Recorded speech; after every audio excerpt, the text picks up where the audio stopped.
Welcome to Breaking News Wahala, the news trending. In South Africa, an openly gay Imam. First and foremost, happy Ramadan to all our Muslim faithful and all our Muslim subscribers. But right in South Africa, the world's first openly gay Imam has been shot dead. This news may be coming quite old, but there is a necessity to bring this news to you, our loyal subscribers here at Q Talk. Always join with me is our founder and co-founder, Mr. Kelechi Achafo. How are you doing, Mr. Kelechi? I'm fine, thank you very much, Mr. Han. How are you doing? I'm fine, thank you. If you're just stumbling on one of our video, thanks for stopping by. Please, if you haven't subscribed, subscription is free. Just click the button by the left side of the video and subscribe to our YouTube channel. Like and comment because we want to hear from you, our loyal subscribers and viewers. Q Talk starts now.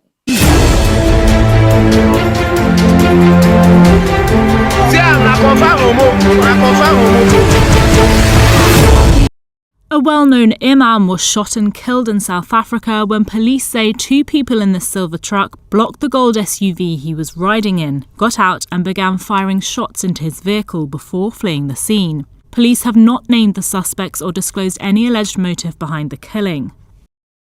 Mohsin Hendricks, often described as the world's first openly gay Imam, was a South African Islamic scholar known for his activism and research on Islam and sexual diversity, according to the South African Department of Justice. As he became more widely known, LGBTQ advocates say Hendricks received multiple death threats and his killing has stoked fear in his community. Police say they're investigating his death, and in a statement on Monday, South Africa's President Cyril Ramaphosa expressed concern about the reported likelihood of this incident being a hate crime. The Muslim Judicial Council have condemned Hendricks' murder and acts of violence targeting the LGBTQ+ community. Violent crime is not uncommon in South Africa, where murder rates last year were at a 20-year high, according to police crime statistics. His death is not just about death, because it's not a natural death. It was cold blood.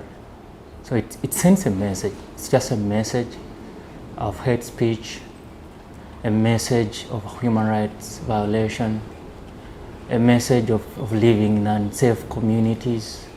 Welcome viewers, thanks for taking your time to watch that video. A recap of the news. The world's first openly gay Imam has been shot dead in South Africa in a town called Beldordrap.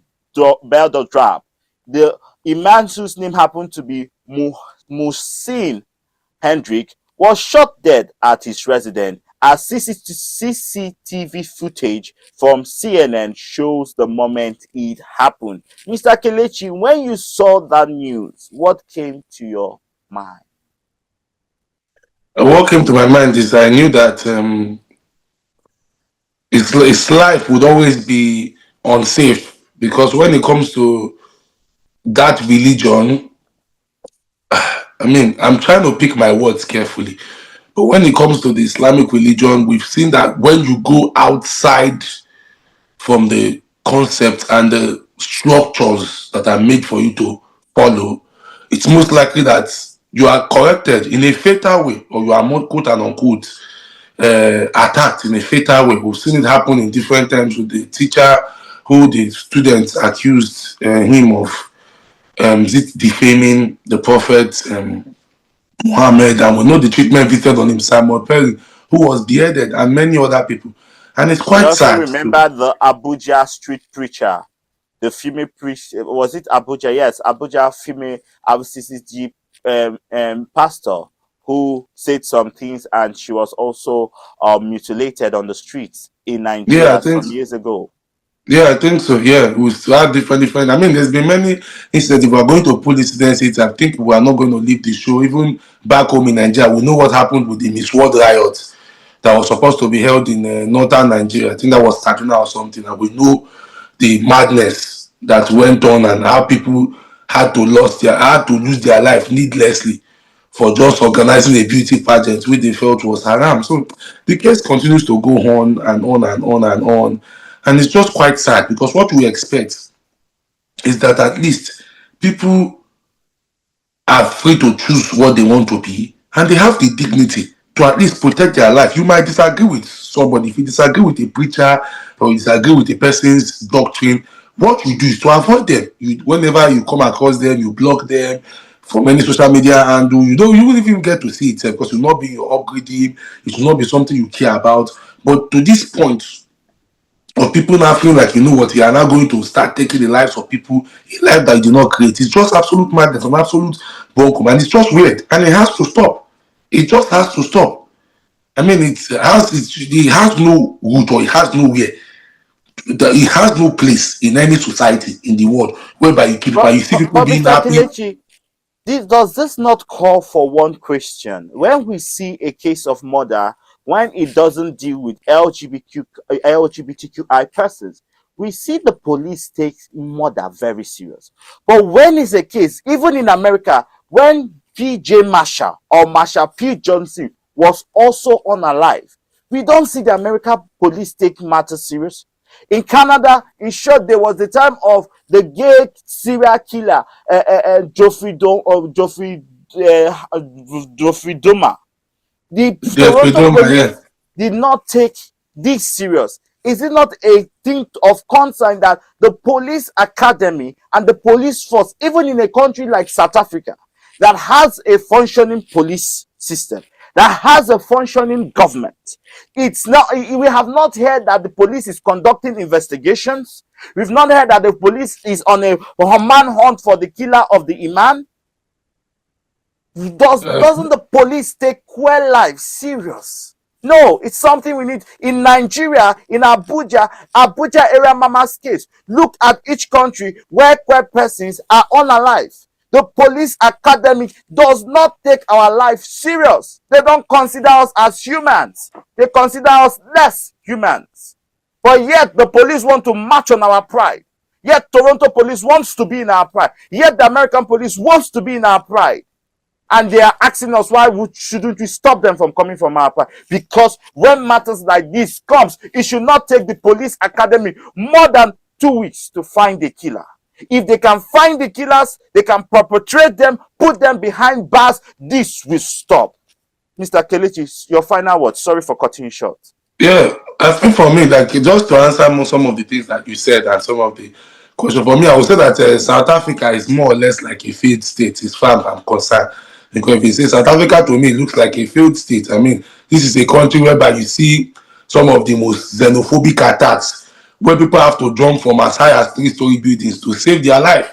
It's a country whereby they were going about looting people's shop, destroying people's businesses, that even some other countries had to retaliate, even Nigeria. It's a country whereby even the commissioner of police was saying that, I think it was in Mayor or something, no Mayor or community, I think it was commissioner of police of a particular state, was saying that, oh, if a state has so much foreigners there, you can't guarantee this. And I forgot how he said the statement, but in a statement that was absurd, that called for a lot of global scrutiny. And so South Africa to me is like a failed state. It's a state with the highest number of rape, the highest number of HIV, a state whereby country, even robbers. You mean country, you call South Africa a state, but country, God. You calling South Africa a state? You mean no, I understand. Yeah, I mean it's a country. Yeah, but I'm saying like a failed state. Maybe you check it out. When they call something, they can call a country a failed state.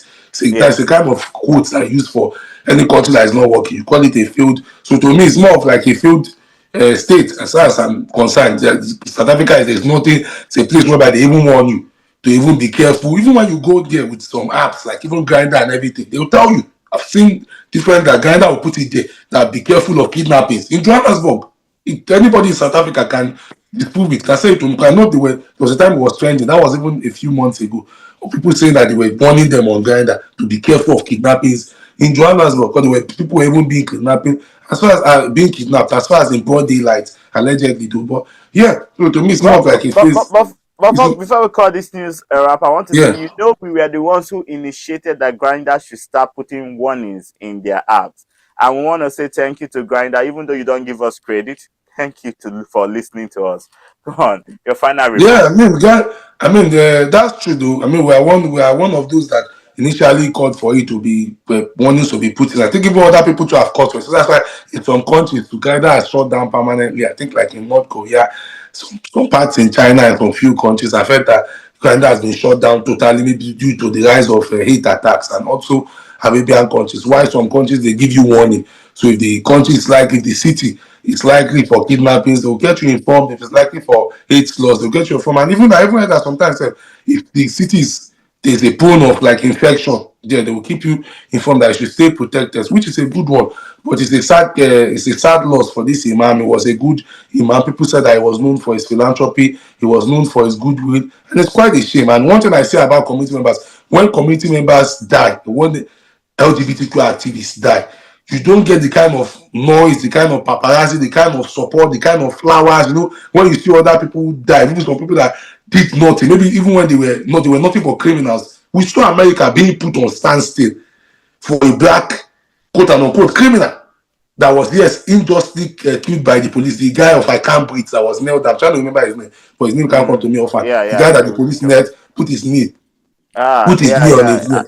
I can't Yeah. remember his name right now. Yeah, I put the knee on his neck, and we saw so much flowers pouring in. We saw so much celebration for that person. Even led to His a name is in riot, my Black head, Lives but it's Matter. not coming out.